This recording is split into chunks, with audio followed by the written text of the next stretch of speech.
La Sociedad Española de Radiodifusión presenta... Ser. ¡Viva la radio! Podcast. Siempre.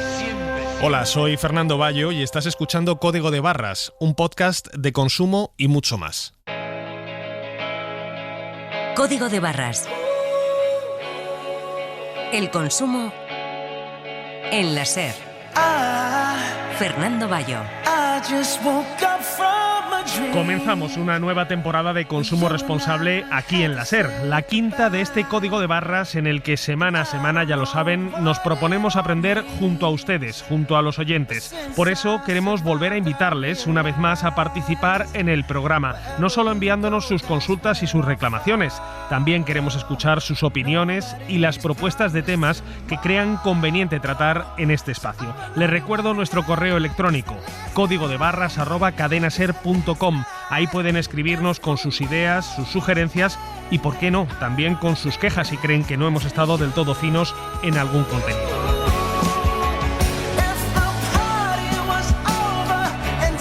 Y hablando de contenidos, esta semana vamos a tratar el peligro de las compras compulsivas y vamos a tomarle el pulso también a la crisis sanitaria del virus del Nilo Occidental. Pero antes hablamos de la vuelta al cole con uniformes de segunda mano.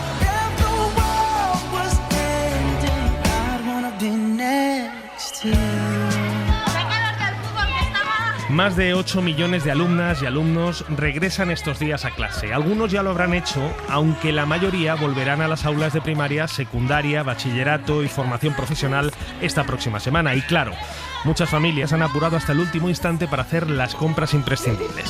Las reglas, por ejemplo, nosotros el año pasado compramos unas reglas que eran semirrígidas. Gomas, sacapuntas, todas esas cosas que en teoría a lo mejor duran un poco, pues no es verdad, porque se pierden. La mayoría de los libros, quitando el de idioma, es todo licencia digital. Y uniforme, en principio, si puedo, siempre compro algo de segunda mano. Material de segunda mano, no, porque no encuentro nadie que lo venda. Por ahora no, pero seguro que a lo largo del curso pues surgen cosas como excursiones, materiales que le pidan nuevos y seguramente por ropas que se le rompan. Adela Molina es la compañera de la cadena SER que cubre la información de ámbito educativo. Adela, ¿qué tal? Bienvenida de vuelta al programa. Muchas gracias, Fernando, encantada de estar con vosotros. ¿Qué tal ha ido el verano? Muy bien, la verdad. ¿Bien? Sí, muy bien, Bueno, y me imagino que ya preparando el nuevo curso, a ti te toca de lleno, porque como decimos, llevas todas las informaciones del nuevo curso escolar, que como cada año obliga a las familias a echarse la mano al bolsillo. Si te parece, vamos a sacar la calculadora y hagamos cuentas. ¿A cuánto asciende este año la factura de la vuelta al cole? Pues sale por un pico, Fernando, según distintas estimaciones, varía entre los 287 euros de media que calcula el Observatorio CETELEM y los casi 500 euros por niño de los que habla el portal Mil Anuncios. El mayor gasto se lo llevan, como cada curso, los libros de texto, a pesar de que las comunidades tienen en marcha programas de préstamo o incluso ayudas directas. Las familias destinan a los libros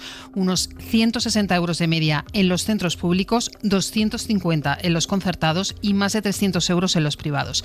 A esto hay que sumar pues el material, libretas, bolis, el transportador de ángulos que se pierde cada curso y siempre hay que comprar uno nuevo, ropa, los uniformes, que suponen más de 220 euros de media por alumno, o los zapatos. Como vemos, la titularidad del centro condiciona el gasto, la comunidad autónoma y también la etapa educativa igualmente lo hacen. El gasto suele ser mayor en infantil y primaria que en secundaria. Por resumir, la Organización de Consumidores y Usuarios, la OCU, calcula que por curso completo los hogares afrontan un gasto medio de 1.200 euros en el caso de los niños que van a un colegio público, 3.400 para los que asisten a un centro concertado y casi 8.000 de media para los que han optado por un centro privado. Con este panorama entiendo que habrá muchas familias que tendrán que buscar vías alternativas para financiar el curso. No sé si a lo mejor acudiendo al reciclaje o incluso al mercado de segunda mano. Sí, más de la mitad de las familias se plantean recurrir a ese mercado de segunda mano, según una encuesta del portal Mil Anuncios que se dedica precisamente a la venta de este material usado. Casi un tercio, de hecho, ya lo han hecho. Lo que más buscan pues son los libros, lo que más supone de gasto para las familias, y los datos nos los da Íñigo Vallejo, que es portavoz del portal. La búsqueda de libros de texto de segunda mano para la vuelta al cole ha crecido un 118% en relación al mes de junio y un 19% en relación al mismo periodo del año pasado. Algunos de los libros más demandados son los de bachillerato, que han aumentado sus búsquedas más de un 177% en relación al periodo anterior, y los de matemáticas, que han crecido más de un 450%. También se compra cada vez más en estos portales y en el mercado de segunda mano ropa, uniformes sobre todo, y zapatos. Y es que la OCU nos recuerda que cada vez son más los centros educativos, fundamentalmente los concertados y privados, los que gestionan directamente la venta de estos uniformes, lo que les supone ingresos extra y que puede acabar sepultando el ahorro que a priori puede suponer para las familias pues tener uniforme. Lo explica su portavoz, que es Enrique García. El efecto positivo que puede tener dedicar una ropa exclusivamente al uso durante el periodo escolar, que es el uniforme, uno de los efectos desde el punto de vista de la economía, pues se ve totalmente superado por la imposición de la compra del uniforme en un determinado establecimiento, a veces en el propio colegio, y a unos precios desorbitados. Precisamente el observatorio CETELEM que mencionabas antes, Adela, dice que el 27% de las familias buscan uniformes y libros en plataformas de segunda mano. Una de esas webs especializadas es mercadillodelaltillo.es. Nos atiende ya su responsable, Mabel Díez. Mabel, ¿qué tal? Bienvenida a Código de Barras. Hola, Fernando, muchas gracias. ¿De dónde surge la idea de crear esta plataforma? Pues mira, coincidieron dos temas. Uno, que soy madre de familia numerosa, tengo 3 hijos, y coincidió en un momento del tiempo en que mis hijos iban a un colegio privado. Uh-huh. Entonces, pues necesitaban y utilizaban el uniforme exclusivo del colegio. El colegio era quien se encargaba de venderlos, y yo veía que a lo largo del tiempo se me iba acumulando uniformes que se me quedaban en los cajones, y además que veía que seguía necesitando uniformes, que no tenía acceso a lo típico de ay, este amigo está en el cole, se hace mayor, le voy a pedir uniforme y tal. Yo estaba ahí como un poco aislada, ¿no? Entonces se me ocurrió, que yo siempre he sido mucho de comercio online y demás, pues montar una plataforma. Fue realmente una necesidad que yo tenía. Y a través de ella pues he ido adquiriendo los uniformes que yo necesitaba, además de facilitar a otras familias el acceso a esos uniformes, que también le damos una segunda vida. Y es que es verdad que los niños crecen muy rápido y hay ropa que se queda muy nueva. O sea que de una necesidad hiciste un negocio. Efectivamente. O sea, decir también que es un negocio, pero un negocio muy estacional, porque es el inicio del cole, cuando los niños van a necesitar los uniformes. Sí es verdad que los niños van creciendo y a lo largo del curso a lo mejor necesitan reponer ropa, o que se pierden, o que ya no le quedan, pero ya es un negocio residual. O sea, lo fuerte del negocio es el final de agosto y septiembre, todo el mes de septiembre. O sea, que estás en medio de la vorágine. Oye, si una familia quiere comprar uniformes, o como decías tú, vender los que se le han quedado pequeños a sus hijos o hijas, ¿cómo hace? ¿Cómo funciona tu sistema? A ver, explícanos. A ver, cuando tuve esta idea, pues al principio me lo planteé como, vale, voy a acceder a todos los colegios, digamos a todo el país, ¿no? Pues a España. Uh-huh. Entonces se pusieron en contacto conmigo determinadas familias, pero yo veía que el tema de empaquetar la ropa, enviármela, el transporte es relativamente caro en España, y entonces al final ellos tenían que hacer un trabajo adicional, también tenían que pagar ese transporte, yo tenía que revisar la ropa, no siempre la recibía como me decían. Hay muchos padres que dicen, es que esta camisa es que se ha quedado impecable. Y tú la ves, tú dices, bueno, a ver, le falta un botón, tiene una mancha, sí, está impecable, pero no tan impecable como a mí me gustaría. No está para venderla, vamos. Efectivamente. Entonces lo que hice fue acotar a mi zona, ¿vale? Y entonces dentro de los colegios, sobre todo los privados y concertados de la zona de Cádiz, porque yo estoy hablando desde Jerez de la Frontera, pues me focalicé en ellos. Y la verdad que a lo largo del tiempo pues cada vez tengo más adeptos, ¿no? ¿Cuál es el perfil de tus clientes? O sea, ¿quién va buscando en el mercadillo del Altillo ropa para sus hijos? No sé si son personas que a lo mejor vayan buscándolos por a lo mejor una razón económica, o es gente que está concienciada con darle un segundo y tercer uso a la ropa. ¿Cuál es el perfil de cliente que tenéis? Pues mira, tal y como dices, está claro que cada vez estamos más concienciados con el tema del reciclaje, ¿no? Y decir, bueno, esta ropa, ¿por qué la voy a tirar a la basura si le podemos dar un segundo uso? Y así también ayuda a unas familias que a lo mejor les viene mejor, ¿no? Quiero decirte que estamos hablando de colegios concertados, colegios privados, que tienen un nivel económico medio o medio alto. Vale, nos encontramos también con familias numerosas donde dices, bueno, estoy muy habituada a que los niños entre los hermanos se vayan heredando ropas uno a otro. ¿Por qué no voy a heredar ropas del amiguito del cole anónimo, no? Mabel, ¿y los centros han puesto alguna vez algún problema? ¿Se han quejado porque se vendan los uniformes en esta plataforma? Porque, como comentabas antes, eran ellos los que vendían directamente las prendas a las familias. No sé si están perdiendo ahí a lo mejor una fuente de ingresos, si os habían dicho algo o lo han asumido con naturalidad. Bueno, pues te voy a decir que efectivamente es una línea de negocio que ellos tienen adicional, pero lo ven como algo positivo. Yo sé, cuando monté mi plataforma me reuní con uno de los directores pues con el director del colegio de mis hijos. Es un colegio privado y él me apoyó. Incluso yo al principio pues repartía panfletos y lo ponían en las clases, ¿no? Lo que sí, ya esto pues ha ido pasando el tiempo y ahora ya no tengo una línea tan directa con el colegio, pues cambió el director, ya mis hijos salieron del colegio, pero el boca a boca ha seguido funcionando y yo lo monté como una plataforma donde iba a recibir pedidos. Mi idea era recibir pedidos por internet, yo los preparaba y venían aquí, los recogían, revisaban la ropa y demás, o incluso mandarlo por correo, ¿no? Pero sí es verdad que en este sector a las familias les gusta ver en la situación en que está la ropa. Incluso ahí el tallaje es muy complicado. O sea, partimos de un ejemplo, una talla, unos polos que son talla 0 para un niño de 4 años, talla 1 para un niño de 5 años. ¿Y por qué tienes que saber que la 0 es para este niño y no para el otro? Entonces, pues hay veces que vienen los padres con los niños y le probamos la ropa y demás. Entonces, era complicado el hacerlo extensivo para afuera, ¿no? Pero sí es verdad que cada vez más me están llegando pedidos de Madrid, de Elche, de Asturias. Bueno, porque hay grupos de colegios que utilizan los mismos uniformes y se está corriendo la voz. Y el uniforme, que tradicionalmente lo han usado sobre todo centros privados o concertados, se está extendiendo también a muchos colegios públicos. No sé si os planteáis incorporar también a centros públicos, a lo mejor a la plataforma. Pues mira, lo que yo conozco de cerca, los colegios públicos lo que hacen es uniformes genéricos.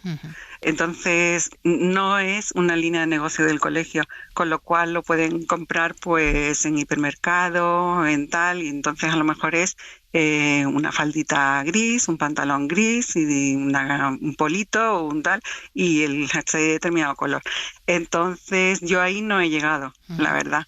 Llega un momento que dices, bueno, si una faldita te sale por 10 euros en el mercado de segunda mano, normalmente trabajamos con la mitad del precio de salida, ¿no? Del precio de nuevo. Llega un momento que dices, o sea, no merece la pena, ¿no? Ya, merece más la pena para aquellos centros que a lo mejor distingan la prenda con algún escudo, con alguna enseña que sea ineludible, o bien comprarla en el centro o bien comprarla de segunda mano a antiguos alumnos, ¿no? Claro, efectivamente, o sea, ese polito que tiene el logo del colegio y tiene un cuello que puede ser rojo, puede ser azul, a lo mejor Burdeos, eso no lo encuentras habitualmente en un hipermercado. Entonces, pues ahí es donde se requiere más el tema de segunda mano. ¿Y de qué precio hablamos? ¿Cuánto cuesta el polito con la rayita roja y el escudo? Pues mira, algo tan básico como ese polito suele salir por unos 25 euros. Necesitas 4 o 5 politos, pues empiezas a sumar, ¿no? Hay una prenda que vendo mucho, se utiliza aquí, que es o una chaqueta, una blazer o una teba, ¿vale? El típico jersey abierto con cuellecito y botones. Pues la blazer vale 100 euros y la teba vale 50. Entonces ahí sí hay una gran demanda. Pues por eso hemos llamado hoy a Mabel Díez, la responsable de mercadillodelaltillo.es, una plataforma especializada en compraventa de uniformes y material escolar de segunda mano, para que nos cuente pues cuál es el tipo de padre y madre que acude a estos espacios para tratar de buscar ese pequeño ahorro, ¿no, Adela? Exacto. Mabel, muchísimas gracias por haberte pasado hoy por el programa. Pues muchísimas gracias a vosotros. Adela, comentábamos antes que otro de los aspectos que condiciona el gasto de las familias en esta vuelta al cole es el lugar de residencia y que las ayudas para libros o para servicios esenciales, como por ejemplo el comedor escolar, varían mucho entre comunidades. Sí, en el caso de los libros, muchas comunidades han implantado programas de préstamo o bancos de libros, o como te decía antes también, incluso ayudas directas en función del nivel de renta de las familias. Sin embargo, no todos esos préstamos y ayudas tienen el mismo impacto. En Andalucía y Cataluña, por ejemplo, se benefician el 97% de los alumnos, según datos de la Asociación de Editores de Libros y Material de Enseñanza.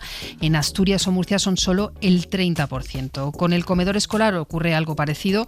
Según la comunidad, hay criterios distintos e incluso niveles de renta distintos para acceder a una beca comedor. Es decir, puedes tener derecho a la ayuda en una autonomía y en la de al lado no. Los datos que recopila la ONG Educo, que lleva años reclamando que se atienda a todos los alumnos vulnerables, reflejan que mientras que en la Comunidad Valenciana o en el País Vasco el 80% de los alumnos asiste al comedor, en Baleares, Extremadura o en Murcia apenas es el 20% y lo relaciona con esta falta de ayudas.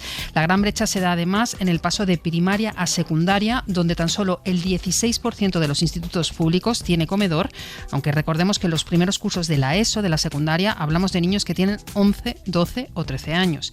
Educo cifra en más de 1 millón, Fernando, los menores que viven en riesgo de pobreza en España y que no tienen acceso al comedor escolar.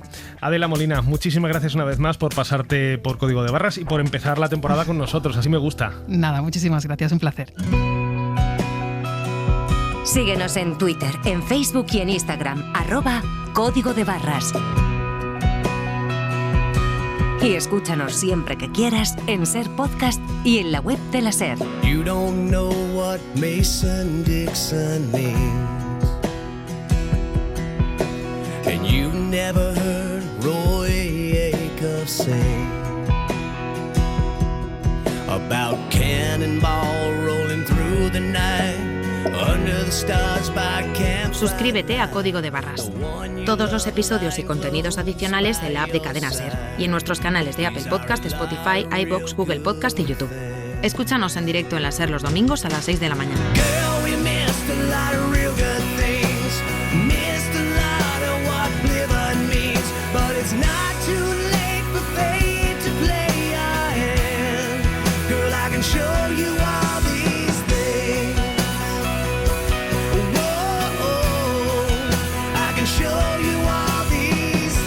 Código de Barras, un programa de consumo y mucho más. La Junta ha notificado al Ministerio de Sanidad el primer caso de virus del Nilo Occidental, el de un niño de 5 años de Lebrija, en la provincia de Sevilla. Siguen reclamando coordinación a las administraciones y medidas como la fumigación temprana, atención especializada en los centros de salud y hospitales. Casi 50 personas han resultado contagiadas este verano aquí en Andalucía con el virus del Nilo, según datos ofrecidos por la Junta de Andalucía. Los vecinos de los municipios afectados. Llevamos semanas oyendo hablar acerca de ese virus del Nilo Occidental, una enfermedad que ya se considera una crisis de salud pública en Andalucía. Existen decenas de casos en nuestro país, incluso varias personas han fallecido este verano a causa de la picadura del mosquito que les ha transferido ese virus. Se trata de hecho del segundo brote más grave de esta enfermedad infecciosa después del que se vivió en el año 2020, pero parece que esta enfermedad ha llegado para quedarse. Laura Bermejo, ¿qué tal? Muy buenas. Hola Fernando, ¿qué tal? Muy bien, el virus del Nilo Occidental, que ojo, no es la única enfermedad que transmiten los mosquitos y que ha llegado desde el exterior, pero en principio, como decimos, no es original de nuestro país, aunque sí que acumula varios casos locales. Sí, lo estamos viendo y no es la única. Ahora mismo en nuestro país existen varias enfermedades, en un principio importadas, pero que tanto humanos como animales podríamos contraer ya aquí en España. Son el dengue, la malaria aviar, el Zika o el chikungunya y por supuesto ahora, como decíamos, el virus del Nilo. El dengue, una de las que más preocupa, se transmite a través del temido mosquito tigre. Seguro que has escuchado hablar de él y lleva entre nosotros muchos años. Ya emigró hace 50 años de Asia a América, África y Europa, y su fácil adaptación le ha permitido sobrevivir y asentarse por todo el arco mediterráneo español, incluso en países como Suiza o Alemania. Este mosquito, que hace de vector, es decir, que pica a una persona o un ave y de ahí pica a otra persona y esta finalmente se contagia, se detectó por primera vez en Cataluña en 2004 y es ahora, 20 años después, que ya está establecido a lo largo del litoral mediterráneo, desde Girona hasta Cádiz y en gran parte del centro peninsular. Tanto es así, Fernando, que se ha encontrado incluso en zonas poco pobladas por mosquitos, como puede ser Pontevedra. Esto lo detectó en 2023 el proyecto de ciencia ciudadana Mosquito Alert y lo explica su jefe de entomología y datos, Roger Ericha. La distribución del vector no para de aumentar, puesto que es una especie invasora. Las densidades de población pueden ser elevadas si no se realizan campañas de control. Y luego, por otra parte, también se incrementa la llegada de personas enfermas de estas enfermedades que no son autóctonas en Europa, pero sí lo son endémicas en países tropicales.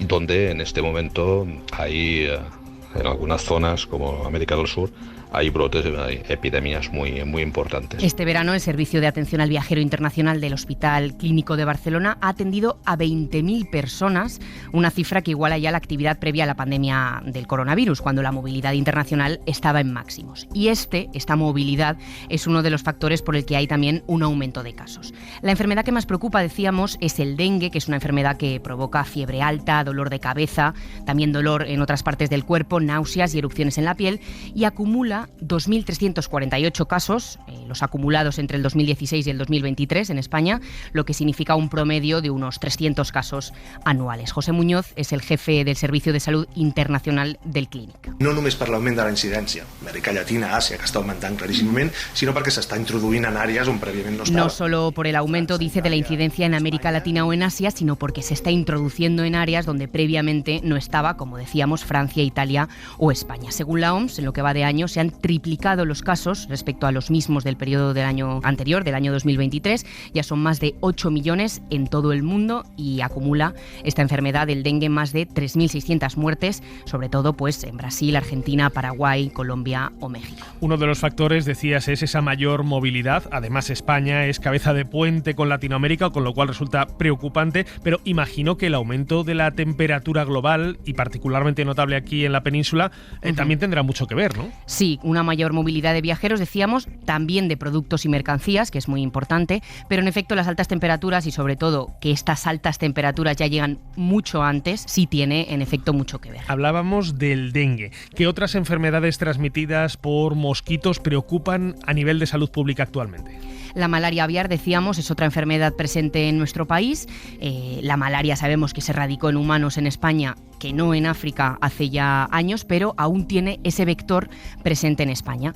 Esta enfermedad preocupa, pero sobre todo preocupa y mucho el brote, ya lo decíamos, del virus del Nilo en nuestro país. ¿Ese brote del que hablábamos al comienzo es solamente en España o se da en otras partes de Europa? Se extiende por 13 países europeos, pero bueno, España está en el segundo lugar del ranking de peligro y en este caso esta enfermedad la transmite el mosquito más común, el clásico. Lo explica Roger Ericha, de Mosquito Alert. No necesita ser importada porque es endémica, el virus se encuentra ya circulando en nuestro país desde hace tiempo.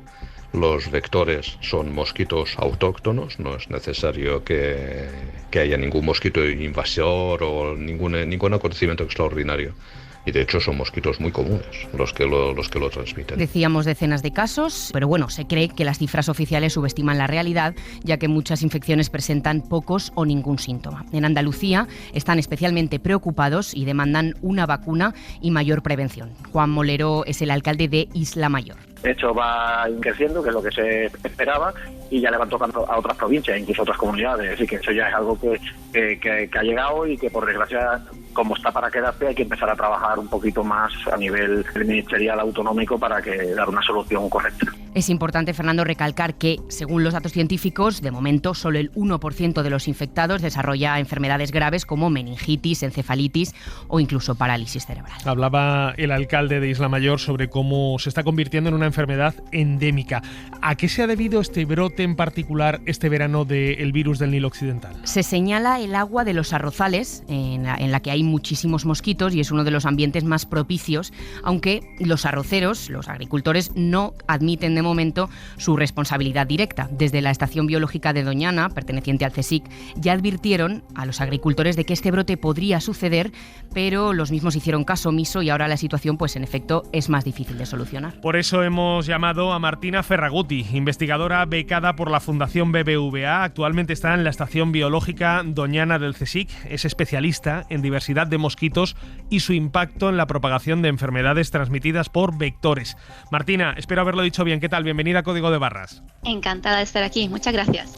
Me pregunto hasta qué punto hemos llegado al momento en el que enfermedades que estaban erradicadas en España o prácticamente anuladas pueden llegar a rebrotar por esa falta, digamos, de iniciativa política y también por ese cambio constante que se da en el clima en España. No sé si, pongámonos por ejemplo, que la malaria que quedó erradicada, como nos contaba Laura, hace décadas, pueda reaparecer pronto en nuestro país. Efectivamente, la malaria humana es la que se ha erradicado en España. Lo que pasa es que ahora mismo sí que seguimos teniendo el vector, es decir, la anófeles, tenemos este mosquito en nuestro país. Lo que se ha quitado es el patógeno, entonces al quitar uno de los dos actores, pues no tenemos transmisión. Lo que hay que tener mucho cuidado es un control en las fronteras y no hacer coincidir tanto el vector como el patógeno para obstacular esta transmisión local, que es la que hemos conseguido erradicar hace muchos años. O sea que, digamos, los mosquitos que están en España no tienen ese virus, pero sí podría aparecer ese virus por un viajero que haya viajado a una zona endémica y que el mosquito que lo pique luego distribuya ese mismo virus a otros afectados. Exacto, podría haber casos importados y si se diera la coincidencia que justo un mosquito consiguiera picar a una persona infectada, infectarse el mosquito y volver a picar a otro individuo, podría transmitir esta enfermedad.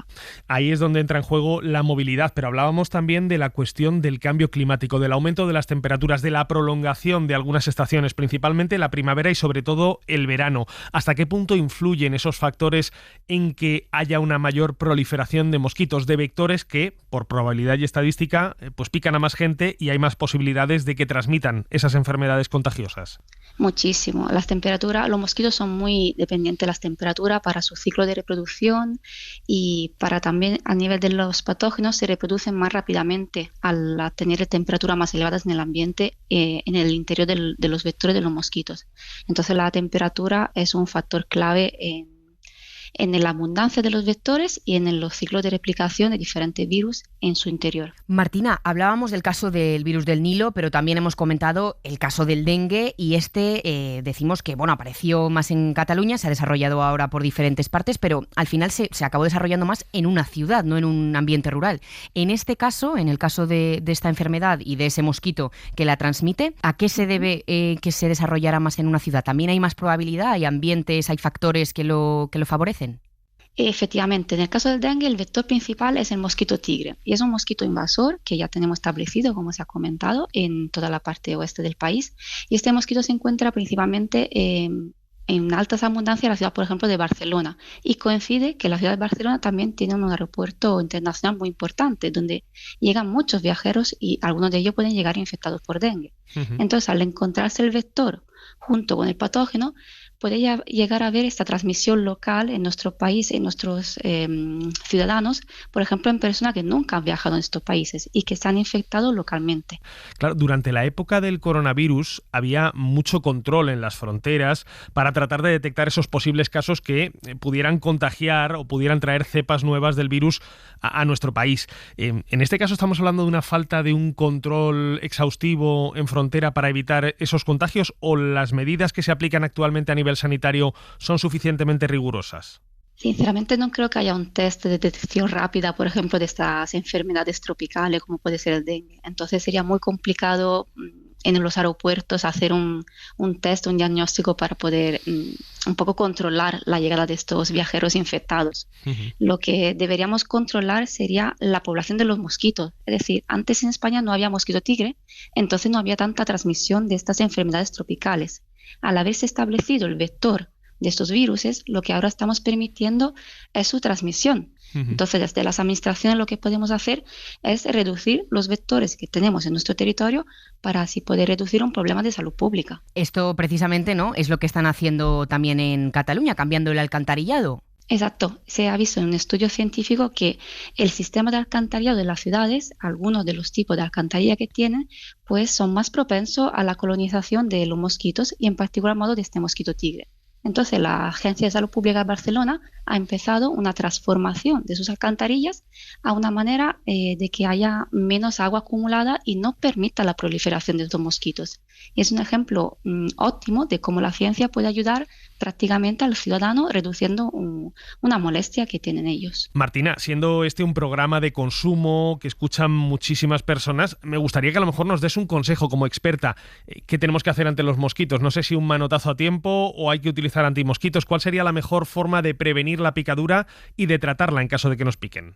Sí, las precauciones son muy importantes. Si vamos al campo, usar manga larga, usar repelentes. Sobre los colores que nos ponemos, por los colores claros, atraen mucho menos los mosquitos que los colores oscuros.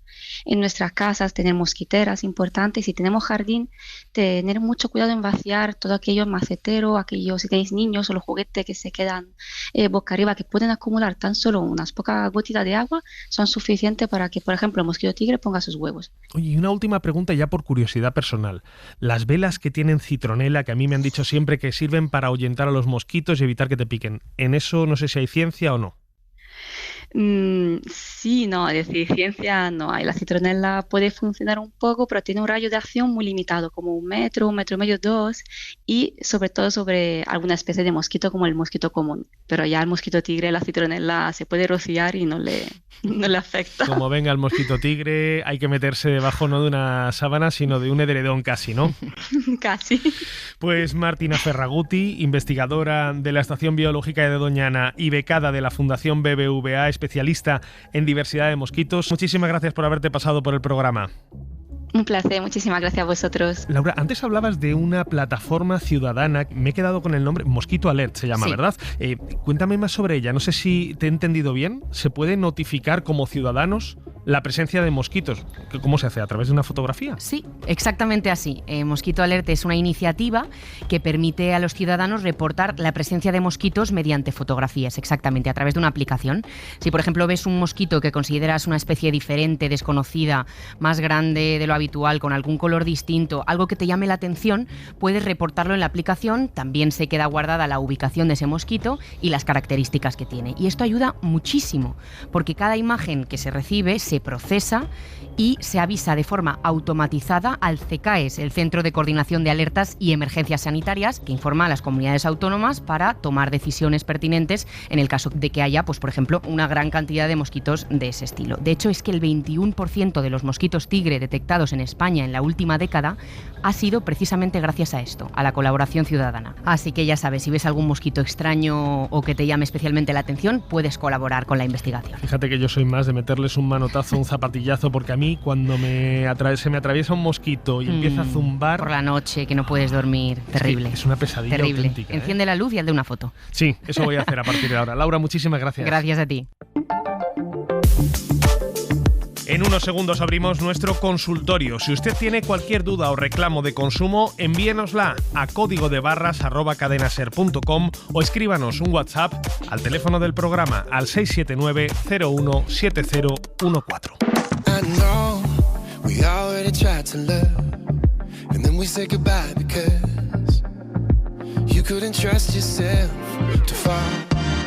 Abrimos ya nuestro consultorio esta semana con Miguel Crespo, abogado de CECU. Miguel, ¿qué tal? Bienvenido a Código de Barras. Hola, ¿todo bien?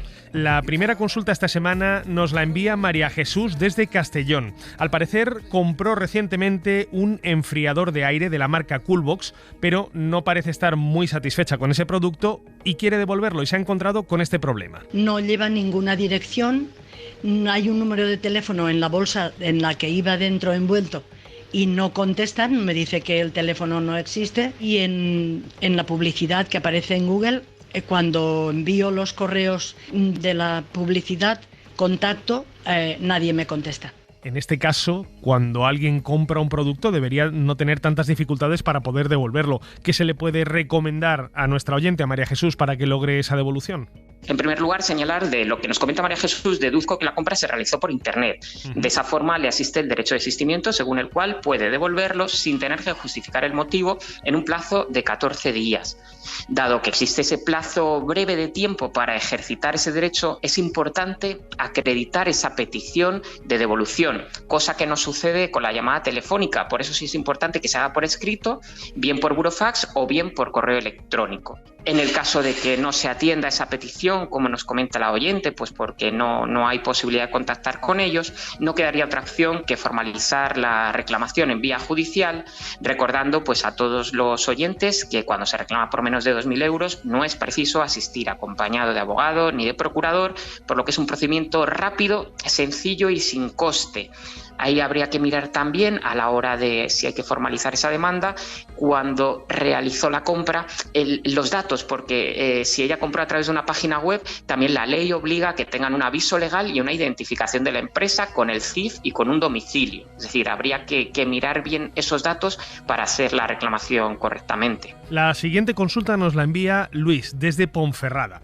Se fue de vacaciones a Galicia con su mujer y reservó una habitación de hotel a través de una plataforma digital, en este caso de Booking. Al llegar, parece ser que descubrieron que el alojamiento no existía.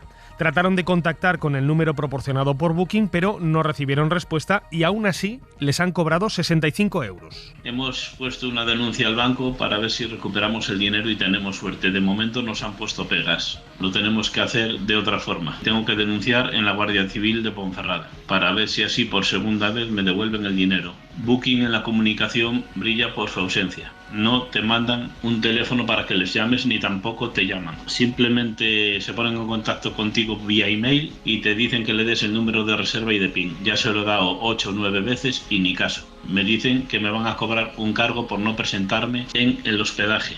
O sea que no solamente le han cobrado por un hospedaje que no existía, sino que encima, por no haberse presentado ante ese hospedaje inexistente, le van a cobrar un cargo extra. La verdad es que es un caso bastante rocambolesco, ¿no? Desde luego, alucinante escuchar estas cosas. De uno que lleva muchos años en esto, pero no deja de sorprenderse.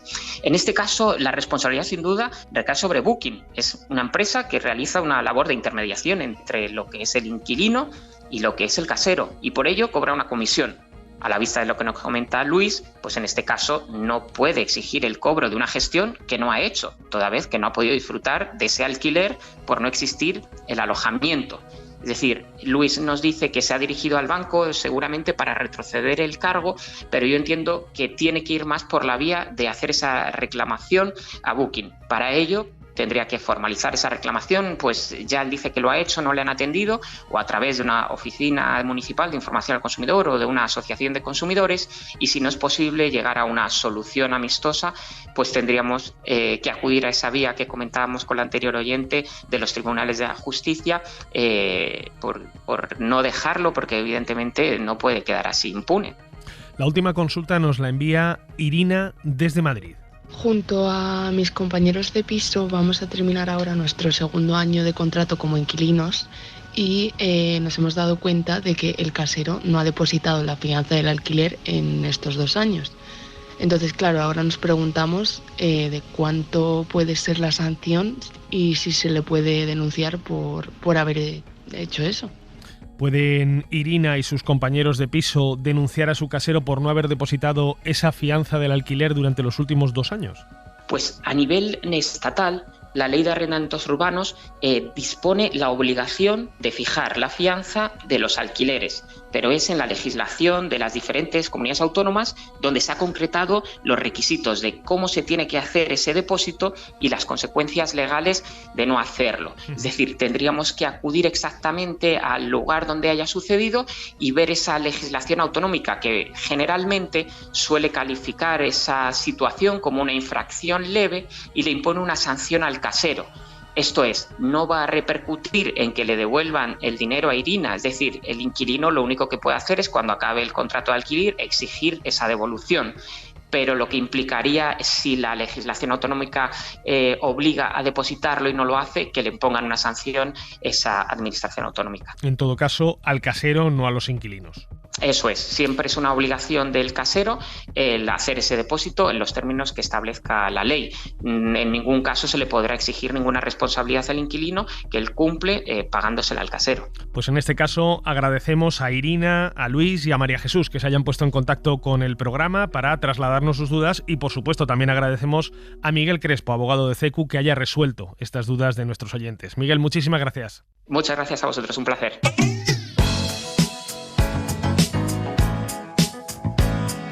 En Código de Barras resolvemos tus dudas y consultas. Escríbenos a códigodebarras@cadenaser.com o déjanos tu mensaje en el 679 017 014.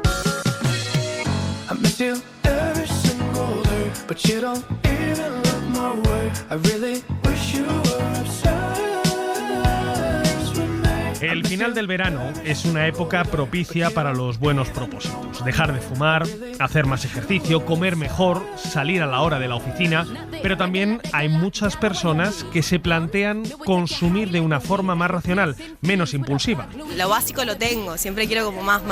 Mira, el otro día, por ejemplo, sin necesitarlo, vi que estaban unos zapatos rebajados a mitad de precio y aproveché y los compré. No las necesito, pero las veo a buen precio y aprovecho y las compro. Me volví obseso de cuando había una oferta comprarlo. En España se estima que el 7% de la población es adicta a las compras, una acumulación compulsiva de ropa, de tecnología, de perfumes, de cualquier objeto que pueda suponer un problema grave cuando se trata de compensar las frustraciones, las tensiones del día a día con el efecto placentero que le pueda generar a esa persona la compra impulsiva. Si yo tengo algún síndrome, es el de identificar sentimientos románticos con muchos objetos de la familia. Ese es mi síndrome.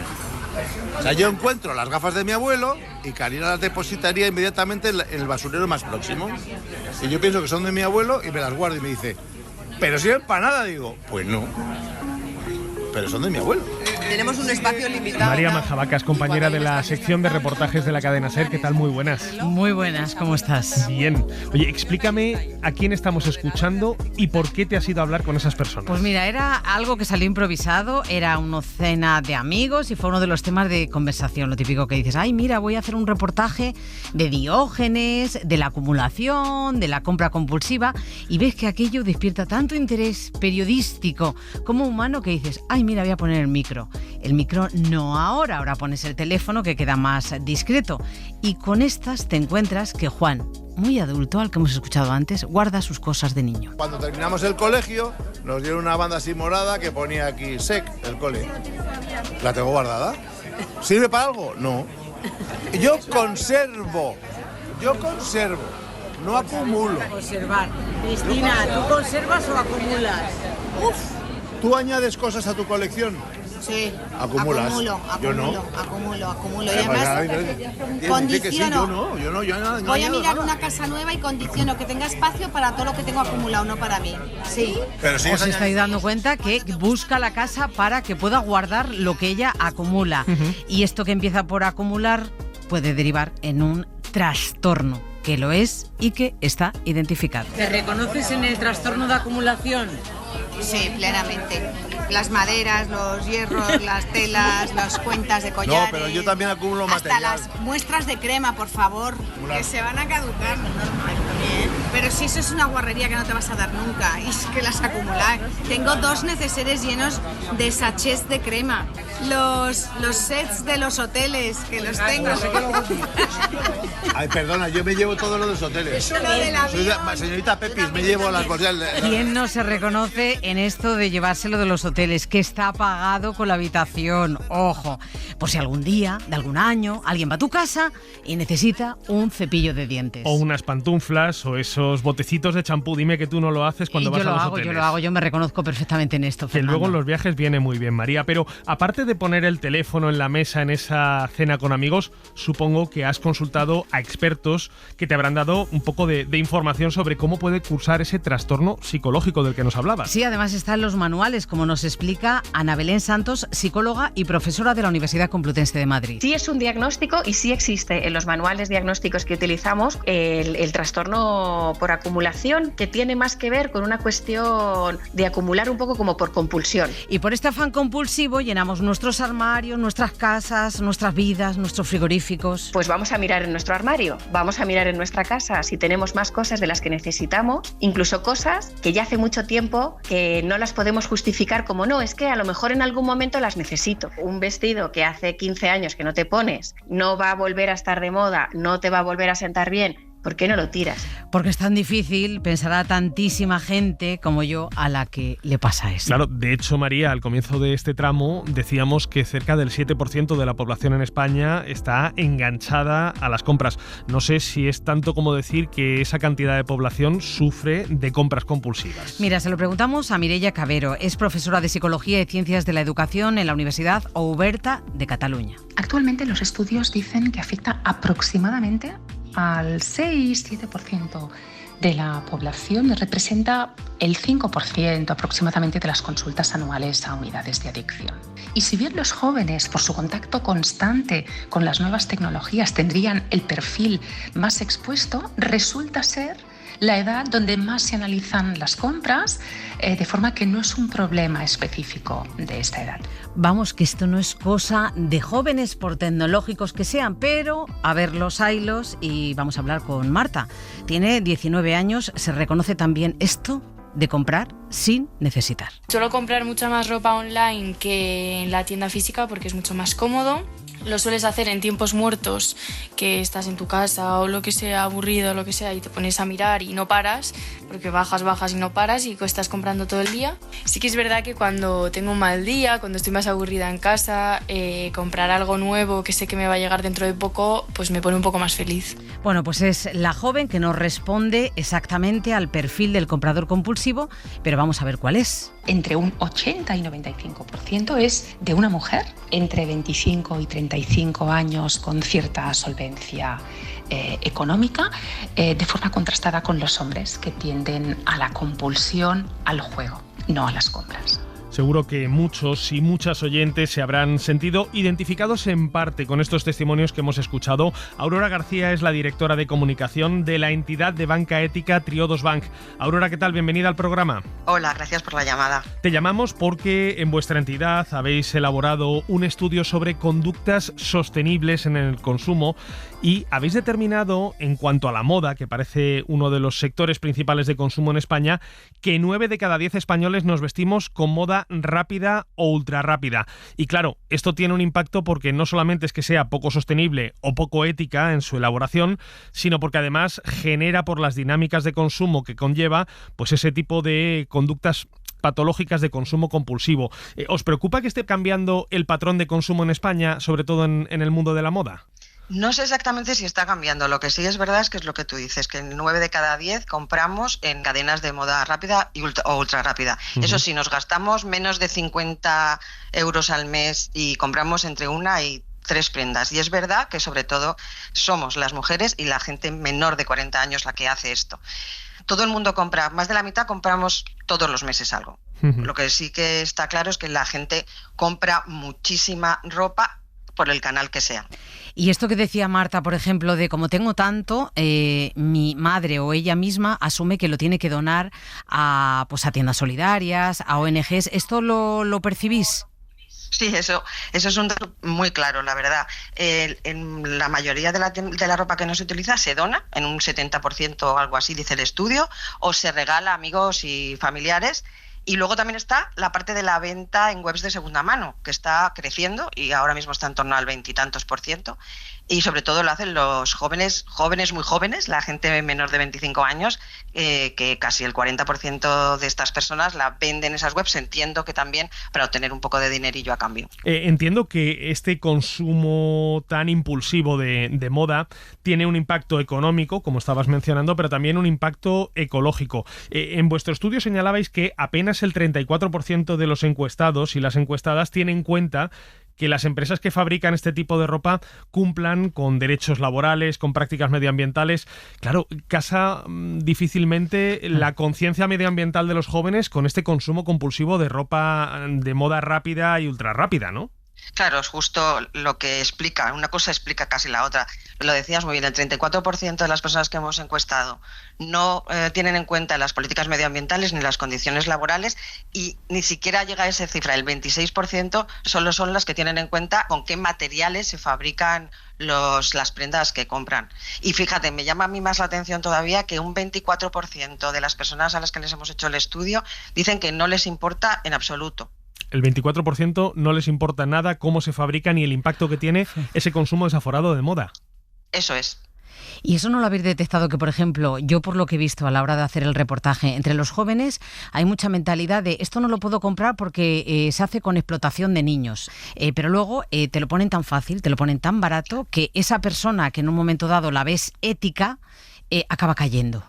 Claro, es la vida, ¿sabes? Yo creo que una cosa es lo que crees que harías y otra cosa es lo que tú, ¿no? Tus medios económicos a lo mejor te pueden permitir hacer y eres joven y tienes ganas de novedad y tienes ganas de tener ropa bonita y es como un ciclo que hemos creado que cada vez es más enorme y que va más allá. La gente joven especialmente es la que consume más en estas cadenas de ropa rápida, ultra rápida, aunque estén concienciadas, claro, o esas personas, pues la compra.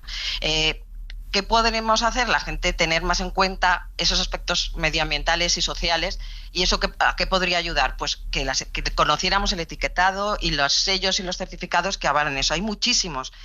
Yo la mayoría tampoco los conozco, pero solo el 20% reconoce conocer algún sello o algún certificado que avale de qué está hecha tu ropa o dónde se ha hecho, con qué método se ha hecho, ¿no? Que avale las políticas medioambientales o las condiciones laborales de las personas que la fabrican. Otra cosa es la compra de segunda mano en tiendas de barrio. Todavía es muy pequeña, pero un 17% de las personas ya dice que compran en tiendas de segunda mano y sobre todo los jóvenes que duplican esa cifra. Aurora García, directora de comunicación de Triodos Bank, la entidad de banca ética que publica ese informe sobre el consumo de moda de tantos y tantos españoles. Muchísimas gracias por haberte pasado hoy por Código de Barras. Muchas gracias a vosotras. María, una vez que hemos hablado del consumo compulsivo, no solamente de ropa, sino en general, pero principalmente centrado en el mundo de la moda, para la gente que lo sufre, la siguiente pregunta que cabe es ¿qué tratamiento se puede aplicar? Pues mira, lo primero es que tiene tratamiento y lo segundo que funciona. Es de buen pronóstico, aunque hay perfiles más críticos que nos lo ponen un poco más difícil a los psicólogos, que son aquellas personas con síntomas de depresión, con altos niveles obsesivo-compulsivos, con rasgos de personalidad caracterizados por persistencia. Y salvo estos casos difíciles en los que bajo ese impulso hay una depresión o un comportamiento obsesivo, el resto evoluciona bien con una terapia. Y con sus psicólogos, psicóloga de referencia van a poder desarrollar conciencia emocional, autogestión emocional, aprenden a poner límites a sus impulsos, desarrollan su autoestima. Y al margen del tratamiento psicológico, si se precisa porque el tema ya se ha desbordado, regla de oro, patrón de consumo, lo inventó ¿quién? Marie Kondo. Lo que entra por lo que sale, como nos decía la psicóloga Ana Belén Santos. El otro día hablaba yo con una amiga, ¿no?, sobre esta regla que hay no escrita sobre que si compras ropa y la metes en tu armario tendría que salir la misma cantidad de ropa de tu armario, no de otras cosas que no te pones, para no tener el armario siempre a punto de explotar, ¿no? Bueno, ¿quién hace eso? ¿No? Nos podríamos preguntar quién hace eso. Surgen personajes como esta Marie Kondo, ¿no? Que te dice cómo tienes que organizar tu casa, cómo lo tienes que tener todo ordenado. Si son personajes que interesan, es porque quien más o quien menos tiene la sensación de que en su casa tiene más cosas de las que necesita. Vamos, que si existe Marie Kondo, un personaje tan odiado como admirado, es porque hay un problema de consumo excesivo, bueno, que a veces deriva en un problema que no es menor, que es la compra compulsiva, que se ha multiplicado desde que lo hacemos online. Nos lo pone tan fácil, Fernando, que es muy fácil caer. Es muy difícil resistirse a ese clic y luego las consecuencias, pues claro, se generan a nivel económico, a nivel ecológico y también a nivel emocional. María Manjabacas, muchísimas gracias. Un placer, como siempre. Cuídate. Código de barras.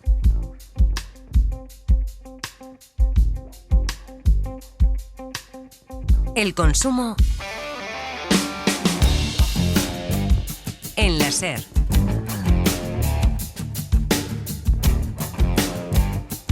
Nos vamos ya. En la producción esta semana ha estado Miguel Ángel Pérez, en la técnica María Jesús Rodríguez y José María Sendra, y en el diseño sonoro, como siempre, Marcos Granado. Ya saben que pueden recuperar este y el resto de los episodios del programa en SER Podcast y que pueden seguirnos en las principales plataformas de audio y también a través de la web de la SER. Nos volvemos a escuchar el próximo domingo. Hasta entonces, como siempre, feliz semana y recuerden, consuman con cabeza. Fernando Bayo.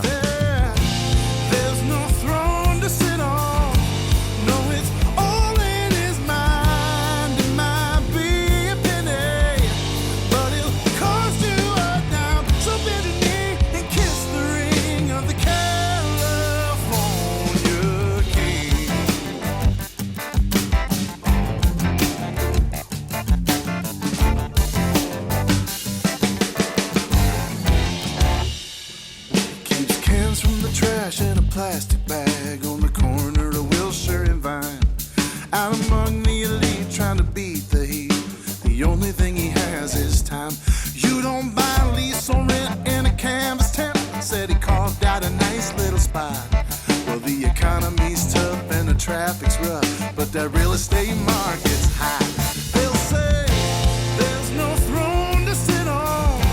No, it's all in his mind. It might be a penny, but it'll cost you a dime. So bend your knee and kiss the ring of the California king.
Cadena SER.